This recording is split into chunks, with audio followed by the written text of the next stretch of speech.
Welcome to news and views. నేను దీపిక. వివిధ వార్తాపత్రికల్లో వచ్చిన హెడ్లైన్స్ చూద్దాం. ముందుగా ఈనాడు ఎడిషన్ చూద్దాం. సైనిక దళాలకు పూర్తి స్వేచ్ఛ. పహల్గామ్ ఉగ్రదాడికి ప్రతిస్పందనపై నిర్ణయం భద్రతా బలగాలదే. అత్యున్నత స్థాయి సమావేశంలో ప్రధాని మోడీ. త్రివిధ దళాల అధిపతులతో ఢిల్లీలో భేటీ. రక్షణ మంత్రి, సిడిఎస్, జాతీయ భద్రతా సలహాదారు హాజరు. మధ్యవర్తిత్వానికి సిద్ధం ఐరాస. ఇరు దేశాలు సంయమనం పాటించాలి. చైనా చెప్తున్న మాటలివి. ఐక్యరాజ్య సమితిలో భారత్ పాక్ ప్రతినిధుల పరస్పర ఆరోపణలు. జమ్మూ కాశ్మీర్లో నియంత్రణ రేఖ వెంబడి 5వ రోజు పాక్ ఆర్మీ కాల్పులు. పహల్గామ్ ఉగ్రదాడి నిందితుల కోసం కొనసాగుతున్న వేట. పహల్గామ్ ఉగ్రదాడికి ప్రతీకారం తీర్చుకునేందుకు భారత్ సిద్ధమవుతోందా? ఆ మేరకు సైనిక దళాలను సన్నద్ధం చేస్తోందా? ముష్కర మూకలపై ఎప్పుడు ఎలా చర్యలు తీసుకోవాలో నిర్ణయించుకునే స్వేచ్ఛను సైన్యానికి ఇవ్వడం, అత్యున్నత స్థాయిలో వరుసగా పలు కీలక భేటీలు నిర్వహించడం ఈ విషయాన్ని స్పష్టం చేస్తున్నాయి. ఇక్కడ పిక్చర్లో చూసుకుంటే ప్రధాని మోడీతో సమావేశమైన రక్షణ శాఖ మంత్రి రాజ్నాథ్ సింగ్, జాతీయ భద్రతా సలహాదారు అజిత్ దోవల్, చిత్రంలో army chief general Upendra Dwivedi, త్రిదళాధిపతి అనిల్ చౌహాన్, నౌకాదళాధిపతి దినేష్ కే త్రిపాఠి. ఉగ్రవాదాన్ని మట్టి కరిపించాలన్నది జాతీయ సంకల్పమని, దీనిని నెరవేర్చేందుకు దృఢ నిశ్చయంతో ఉన్నట్లు మంగళవారం ఢిల్లీలోని తన నివాసంలో జరిగిన అత్యున్నత స్థాయి సమావేశంలో ప్రధాని మోడీ పునరుద్ఘాటించారు. అంతకుముందు సైనిక ఉన్నతాధికారులు పలు దఫాలుగా సమావేశమై వ్యూహాల్ని సమీక్షించారు. మరోవైపు సరిహద్దుల్లో పాకిస్తాన్ కవ్వింపు చర్యలకు కొనసాగిస్తూనే ఉంది. వరుసగా 5వ రోజు అంటే సోమవారం అర్ధరాత్రి వరకు నియంత్రణ రేఖ వెంట కాల్పులు వరుసగా జరిగాయి. భారత సైన్యం గట్టిగా తిప్పికొట్టింది. భారత్ పాక్ మధ్య ఉద్రిక్తతలు పెరిగిపోతున్న నేపథ్యంలో వాటిని సడలింప చేయడానికి మధ్యవర్తిత్వం వహించేందుకు సిద్ధంగా ఉన్నట్లు ఐక్యరాజ్య సమితి సెక్రటరీ జనరల్ గుటెరస్ వెల్లడించారు. ఇరు దేశాలు సంయమనం పాటించాలని చైనా సూచించింది. దక్షిణాదిలో భారత్, పాకిస్తాన్ రెండు ముఖ్యమైన దేశాలని, శాంతి, సుస్థిరత, అభివృద్ధి సాధనకు సామరస్యంగా కలిసిమెలిసి ఉండాలని చైనా విదేశాంగ శాఖ అధికారి గువో జియాకున్ ఓ మీడియా సమావేశంలో వెల్లడించారు. ఇంకా మరో వార్త, కరెంటు ఛార్జీల పెంపు లేదు. టారిఫ్ ఉత్తర్వు జారీ చేసిన ఈఆర్సీ చైర్మన్ జస్టిస్ నాగార్జున్. ఆర్థిక లోటు 20.151 కోట్లు ఉంటుందని డిస్కంల పిటిషన్ విచారణ జరిపి 13.499 కోట్లుగా నిర్ధారణ. ఈ మొత్తాన్ని రాయితీగా ఇస్తామన్న ప్రభుత్వం. అసమర్థత, అవినీతితోనే కాళేశ్వరం కూలింది. లోపాలను బయటపెట్టిన ఎన్డీఎస్ఏ నివేదిక. డిపిఆర్ కోసం ఓ పెద్ద మనిషి తొందరపట్టారు. మేడిగడ్డ కట్టింది, కూలింది బారా సహాయంలోనే. పవర్ పాయింట్ ప్రజెంటేషన్లో మంత్రి ఉత్తమ్ చేసిన వ్యాఖ్యలివి. గత బారాస ప్రభుత్వం అవినీతి, అసమర్థతతో కాళేశ్వరం ప్రాజెక్టును నిర్మించింది. నిర్మాణంలో డిజైన్లు, కన్స్ట్రక్షన్, నిర్వహణ లోపాలు పెద్ద ఎత్తున ఉన్నాయని, వీటి వల్లే మేడిగడ్డ బ్యారేజీ కుంగడంతో పాటు ఇతర బ్యారేజీల్లో లోపాలు బయటపడ్డాయని సాక్షాత్తు దేశవ్యాప్తంగా ఆనకట్టలు పర్యవేక్షించే జాతీయ ఆనకట్టల భద్రతా పర్యవేక్షణ సంస్థ ఎన్డీఆర్ఎఫ్ తన నివేదికలో వెల్లడించింది. 1,00,000 కోట్లు ప్రజాధనం దుర్వినియోగానికి బాధ్యులైన అధికారులు, గత ప్రభుత్వంలోని పెద్దలపై మా సర్కారు చట్టపరమైన చర్యలు తీసుకుంటుంది అని నీటిపారుదల శాఖ మంత్రి ఎన్ ఉత్తమ్ కుమార్ రెడ్డి స్పష్టం చేశారు. లిబరల్ పార్టీకే ఆధిక్యం. కెనడా ప్రధానిగా కొనసాగనున్న కార్నీ. కెనడా పార్లమెంటు ఎన్నికల్లో అధికార లిబరల్ పార్టీకే ఆధిక్యం లభించింది. 343 సీట్లున్న పార్లమెంట్లో ప్రస్తుత ప్రధాని మార్క్ కార్నీ నేతృత్వంలోని ఆ పార్టీకి 168 సీట్లు దక్కాయి. అయితే ఆ పార్టీ ఇంకా మెజారిటీ మార్కును చేరుకోలేదు. ఇప్పటిదాకా పూర్తయిన కౌంటింగ్లో మెజారిటీకి అవసరమైన 172 సీట్లను ఆ పార్టీ సాధించలేకపోయింది. మరో వార్త, వేసవిలో వేద్దామా పునాది. 1న దోస్త్ షెడ్యూల్. డిగ్రీ ప్రవేశాలకు దోస్త్ నోటిఫికేషన్ షెడ్యూల్ను మే 1న విడుదల చేయనున్నారు. ఇంటర్ ఫలితాలు విడుదలై వారు అవుతున్న దోస్త్ నోటిఫికేషన్ వెలువరించడంపై ఈనాడులో మంగళవారం దోస్త్ నోటిఫికేషన్ ఎప్పుడు శీర్షికతో కథనం ప్రచురితమైన విషయం తెలిసిందే. మరో వార్త, పారిశ్రామిక మార్కులు అంతంతే. ద్వితీయ శ్రేణి పట్టణాల్లో పడకేస్తున్న పరిస్థితి. అరకొర మౌలిక వసతులు, ఆసక్తి చూపని పారిశ్రామికవేత్తలు. రాష్ట్రంలో పారిశ్రామిక వికేంద్రీకరణకు ప్రభుత్వం చర్యలు తీసుకుంటుంది. ఔత్సాహిక పారిశ్రామికవేత్తలకు ప్రోత్సహించడం ద్వారా స్థానిక యువతను ఎక్కడికక్కడే ఉద్యోగ ఉపాధి అవకాశాలు కల్పించేందుకు తెలంగాణ పారిశ్రామిక మౌలిక సదుపాయాల సంస్థ చర్యలు తీసుకుంటున్నా కొన్ని అవాంతరాల మూలంగా లక్ష్యం నెరవేరడం లేదు.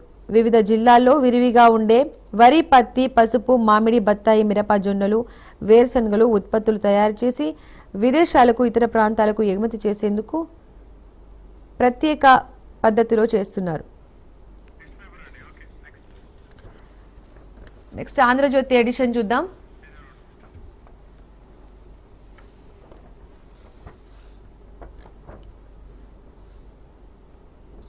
ఆంధ్రజ్యోతి ఎడిషన్ చూస్తే సైన్యానికి పూర్తి స్వేచ్ఛ, ఉగ్రదాడికి ప్రతిగా ఎక్కడ, ఎప్పుడు, ఎలా దాడి చేయాలో నిర్ణయించుకునే స్వేచ్ఛ వారిదే. వారి శక్తి సామర్థ్యాలపై పూర్తి విశ్వాసం ఉంది. ఉగ్రవాదులకు, వారిని పెంచి పోషిస్తున్న వారికి ఊహకైనా అందనంత కఠిన శిక్షలు విధిస్తాం. అత్యున్నత స్థాయి రక్షణ భేటీలో ప్రధాని మోడీ, నేను రెండోసారి సమావేశం కానున్న సిపిఎస్ కేంద్ర ఆర్థిక వ్యవహారాల కేబినెట్ భేటీ కూడా. పహల్గాంపై చర్చకు పార్లమెంట్ను సమావేశపరచండి. ప్రధాని నరేంద్ర మోడీకి కాంగ్రెస్ నేతలు రాహుల్ గాంధీ, మల్లికార్జున ఖర్గే లేఖలు. పాకిస్తాన్ దిగ్బంధం, దాయాదిని అన్ని అంశాల్లో ఇరుకన పెట్టేందుకు కేంద్రం యత్నాలు. ఇప్పటికీ అమల్లోకి దౌత్య వాణిజ్యపరమైన ఆంక్షలు. పాక్ ఎయిర్లైన్స్కు భారత గగనతలాన్ని మూసేసే యోచన. ఆ దేశ నౌకలు మన పోర్టుల్లో ఆగకుండా చర్యలు. ఏ క్షణమైనా భారత్ వైమానిక దాడులు దిగొచ్చని పాక్ ఆందోళన చెందుతుంది. సరిహద్దులకు రాడార్ల తరలింపు, సైబర్ దాడులకు విఫల యత్నం. దాడిలో పాక్ మాజీ పారా కమాండో మూసా పాల్గొన్నట్టు తాజాగా వెల్లడి. కొట్టాలి తిప్పికొట్టలేకుండా పాక్ ఉగ్ర శిబిరాలు, ఆయువు పట్లపై దాడి. భారత సైన్యం ప్రతీకార వ్యూహం ఇదే. పాక్ స్పందించలేని రీతిలో బుద్ధి చెప్పాలి. పూర్తి స్థాయిలో యుద్ధానికి ఛాన్స్ తక్కువే. అడ్డుకునేందుకు పాక్ అణుబెదిరింపులు. పహల్గాం ఉగ్రదాడికి ప్రతీకారం తీర్చుకునేందుకు ఎప్పుడు, ఎక్కడ, ఎలా ప్రతిస్పందించాలో నిర్ణయించే పూర్తి స్వేచ్ఛను ప్రధానమంత్రి నరేంద్ర మోడీ త్రివిధ దళాలకు ఇచ్చారు. ఉగ్రవాదం ఇక కోలుకోకుండా దెబ్బ కొట్టాలని నిర్దేశించారు. మరి ఈ పరిస్థితుల్లో భారత సైన్యం వ్యూహమేంటి? అందుకు మన సన్నద్ధత ఎంత? పూర్తి స్థాయి లేదా పరిమిత యుద్ధమే వస్తే పాకిస్తాన్ ప్రతిస్పందన ఎలా ఉండనుంది? అటువంటి పరిస్థితిలో అమెరికా, రష్యా, చైనా ఏం చేసే అవకాశం ఉంది? అణుదాడి జరిగే అవకాశం ఉందా? జరిగితే ఏ స్థాయిలో ఉండనుంది? తదితర అంశాలపై ఆంధ్రజ్యోతి రక్షణ ప్రతినిధి అందిస్తున్న సమగ్ర విశ్లేషణ ఇది. మరొక న్యూస్ చూస్తే, ఆ సౌకర్యం కలగొద్దు. మిస్ వరల్డ్కు వచ్చే పోటీదారులు, అతిథులకు ఎలాంటి ఇబ్బంది లేకుండా చూసుకోవాలి. కట్టుదిట్టమైన భద్రతా ఏర్పాట్లు చేయాలి. ఏర్పాట్లపై ఉన్నతాధికారులకు సీఎం రేవంత్ ఆదేశం. అసౌకర్యం కలగొద్దు. కాళేశ్వరం బాధ్యుల్ని వదలం. కేసీఆర్ అయినా, అధికారులైనా, ఎవరైనా చర్యలు తప్పవు. ఎన్డీఎస్ఏ నివేదికపై కేబినెట్లో చర్చించి నిర్ణయం తీసుకుంటాం. బ్యారేజీలను రిజర్వాయర్లుగా వినియోగించుకునే విఫలం. తుమ్మడిపెట్టి వద్ద నీటి లభ్యతపై తప్పుడు ప్రచారం చేస్తున్నారంటున్నారు మంత్రి ఉత్తమ్. బ్యారేజీలపై వైఫల్యంపై మంత్రి పవర్ పాయింట్ ప్రజెంటేషన్ చేశారు. ఎన్డీఎస్ఏ నివేదిక పేరిట మాపై దుష్ప్రచారం. ఉత్తమ్ చెప్పినవన్నీ అబద్ధాలే అంటున్నారు మాజీ మంత్రి Harish. Justice PC Ghosh commission గడువు మే 31 వరకు పెంపు. డీజీపీ పేర్ల జాబితా వెనక్కి రాష్ట్రానికి తిప్పి పంపిన యూపీఎస్సీ. కొత్త డీజీపీ ఎంపికకు 8 మంది ఐపీఎస్ల పేర్లు జాబితాను ఇటీవల పంపిన రాష్ట్ర ప్రభుత్వం. వారిలో 2కి మిగిలిన సర్వీసు 6 నెలల్లోపే. ఇది నిబంధనలకు విరుద్ధమన్న యూపీఎస్సీ తాజా జాబితా పంపాలని రాష్ట్రానికి సూచిక. ఇక్కడ మరో వార్త, ఆర్ఆర్ఆర్ ఉత్తర భాగానికి పర్యావరణ అనుమతులు. ఈ ప్రాజెక్టుకు కేంద్ర అనుమతులన్నీ వచ్చేసినట్టే. కేంద్ర కేబినెట్లో ఆమోదించడమే తరువాయి. నిర్వాసితుల పరిహారం చెల్లింపునకు సుగమనం. 6 లేన్లతో రహదారి నిర్మాణం తుది దశకు డిపిఆర్. ఇక మరో వార్తాపత్రిక చూద్దాం. సాక్షి ఎడిషన్ చూస్తే,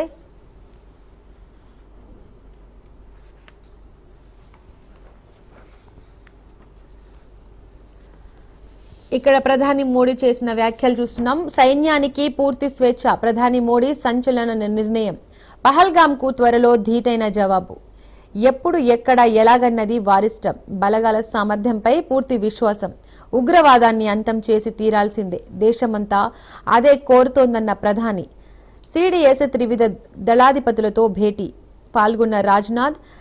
ఎన్ఎస్ఏ దోవల్, ఎన్ఎస్జీ చీఫ్తో హోం కార్యదర్శి భేటీ, పాల్గొన్న జిఎస్ఎఫ్ ఎస్ఎస్బి చీఫ్లు. సరిహద్దుల్లో కొనసాగిన పాక్ కాల్పులు, ఉగ్రవాదంపై పోరాటంపై జవాన్లు పూర్తి స్వేచ్ఛగా వ్యవహరించవచ్చు, సొంతంగా నిర్ణయాలు తీసుకోవచ్చు. ఉగ్ర ముష్కరులకు, వారి సూత్రధారులకు చెప్పబోయే గుణపాఠం దాయాది జన్మలో మర్చిపోలేని రీతిలో ఉండాలి అంటున్నారు ప్రధాని మోడీ.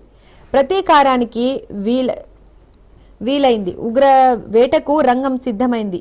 ఆ దిశగా మంగళవారం రోజంతా కీలక పరిణామాలు చోటు చేసుకున్నాయి. పహల్గామ్కు ధీటుగా బదులిచ్చేందుకు సైన్యానికి పూర్తి స్వేచ్ఛ ఇస్తూ ప్రధాని మోడీ కీలక నిర్ణయం తీసుకున్నారు. చీఫ్ ఆఫ్ డిఫెన్స్ స్టాఫ్, జాతీయ భద్రతా సలహాదారు, రక్షణ మంత్రి సమక్షంలో త్రివిధ దళాధిపతులతో మంగళవారం ఆయన సమావేశమయ్యారు. మీ సామర్థ్యంపై పూర్తి విశ్వాసం ఉంది అన్నారు. పహల్గామ్ ముష్కరులకు, వారి సూత్రధారులకు ఎప్పుడు ఎక్కడ ఎలా బదులిస్తారో మీ ఇష్టం అంటూ ఫుల్ పవర్స్ ఇచ్చేశారు. మరోవైపు ఆర్ఎన్స్ చీఫ్ మోహన్ భగవత్ కూడా మోడీతో సమావేశమయ్యారు. పహల్గామ్ ఉగ్రదాడి నేపథ్యంలో ఈ భేటీలో ప్రాధాన్యం సంతరించుకుంది. ఇక ఉగ్రవాద వ్యతిరేక ఆపరేషన్ల కోసం ప్రత్యేకంగా ఏర్పాటైన ఎన్ఎస్జీ చీఫ్తో కేంద్ర హోంశాఖ కార్యదర్శి ప్రత్యేకంగా సమావేశమయ్యారు. వేతన యాతన, అసంఘటిత రంగ కార్మికుల కనీస వేతన సవరణకు పడని ముందడుగు. కేంద్రం కనీస వేతనాన్ని 21,000గా ఖరారు చేసిన తెలుగు రాష్ట్రాల్లో అమలు కాని వైనం. నిబంధనల ప్రకారం 5 ఏళ్లకొకసారి సవరణ జరగాల్సి ఉంది. 11 ఏళ్లుగా కార్యాచరణ శూన్యం. 2006-2012 మధ్య నిర్ణయించిన కనీస వేతన ఉత్తర్వులే నేటికి కొనసాగింపు. 73 ఉపాధి రంగాల్లో 5కి జీవోలు, మరో 12 ప్రతిపాదనలకే పరిమితం. కొత్త ప్రభుత్వం అన్ని ఉపాధి రంగాలకు నోటిఫికేషన్లు ఇవ్వడంతో మళ్లీ మొదటికి రాష్ట్రంలో అసంఘటిత కార్మికుల కనీస వేతన సవరణ ప్రక్రియ ముందుకు సాగడం లేదు. ప్రత్యేక రాష్ట్రం ఏర్పాటు తర్వాత ఒక్కసారి కూడా కనీస వేతన సవరణ జరగలేదు. 5 ఏళ్లకొకసారి తప్పనిసరిగా కనీస వేతన సవరణకు ఖరారు చేయాలని కార్మిక చట్టాల్లో ఉన్నప్పటికీ 11 ఏళ్లుగా ఆ దిశగా ప్రభుత్వాలు కసరత్తు చేయలేదు.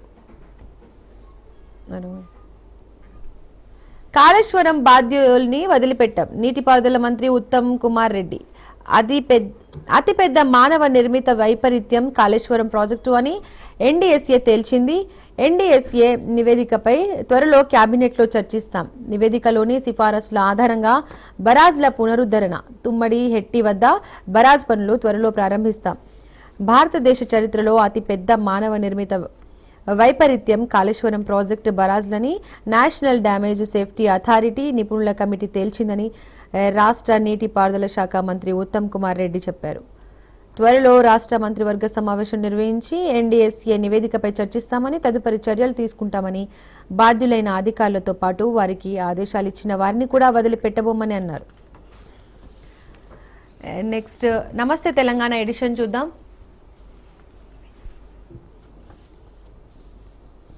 వ్యవసాయ విద్యుత్తుకు మీటర్లు, మనం ఈ వార్త ఇందులోనే చూస్తున్నాం. కొత్తగా సాగుకు శాశ్వతంగా ఉరి పెట్టేందుకు సిద్ధమైన రాష్ట్ర ప్రభుత్వం.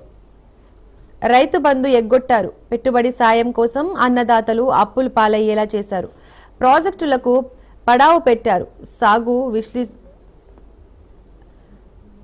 సరిపడా ఎరువులు, విత్తనాలు ఇవ్వలేక చెప్పులు, పాస్ పుస్తకాలను క్యూలో పెట్టే స్థితికి దిగజార్చారు. ఇవన్నీ చాలవన్నట్టు రేవంత్ సర్కారు ఇప్పుడు రైతుల గుండెల మీద కుంపట్లు పెట్టేందుకు సిద్ధమైంది. నాడు తల తెగిపడిన మీటర్లు పెట్టనివ్వను అని గర్జించి రైతు ప్రయోజనాల కోసం 2.25 కోట్లను కేసీఆర్ కాదనుకుంటే కేవలం 6,000 కోట్ల కోసం సీఎం రేవంత్ తలవంచారు. వ్యవసాయానికి శాశ్వతంగా ఉరిపెట్టే నిర్ణయం తీసుకున్నారు. ఫీడర్లకు మీటర్లు పెట్టాలని నిర్ణయం. ఆర్డీఎస్ఎస్ స్కీమ్లో విద్యుత్ సంస్థలు ఈఆర్సీకి సమాచారం ఇచ్చిన డిస్కంలు నాడు మీటర్లను అడ్డుకున్న కేసీఆర్ 25,000 కోట్లు ఇస్తామన్న బేఖాతరు, తల తెగిన మీటర్లు పెట్టను అన్న కేసీఆర్. ఇప్పుడు రైతుల సాగు కోసం ఎంత కరెంటు వాడుకున్నా అడిగేటోడు లేడు. కానీ కాంగ్రెస్ అధికారంలోకి వస్తే వ్యవసాయ మీటర్లు వస్తాయి, ముక్కుపిండి బిల్లులు వసూలు చేస్తారు అని అసెంబ్లీ ఎన్నికల సమయంలో కేసీఆర్ చేసిన హెచ్చరికలు నిజమయ్యాయి. ఇప్పటికే రైతుల ఉసురు పోసుకుంటున్న రేవంత్ రెడ్డి ప్రభుత్వం ఇప్పుడు ఏకంగా వ్యవసాయ రంగానికి శాశ్వతంగా ఉరిపెట్టేందుకు సిద్ధమైంది. రాష్ట్రంలో వ్యవసాయ విద్యుత్తుకు మీటర్లు బిగించాలని నిర్ణయించింది. మీటర్లు పెట్టేందుకు కేంద్ర ప్రభుత్వం రూపొందించిన రివ్యాంప్డ్ డిస్ట్రిబ్యూషన్ సెక్టార్ స్కీమ్ లోకి తెలంగాణ డిస్కంలు ప్రవేశించనున్నాయి. రైతులను భయపెట్టి భూములు కొల్లగొట్టి ఓట్లేసిన వారిని నిండా ముంచిన వకీల్ సాబ్.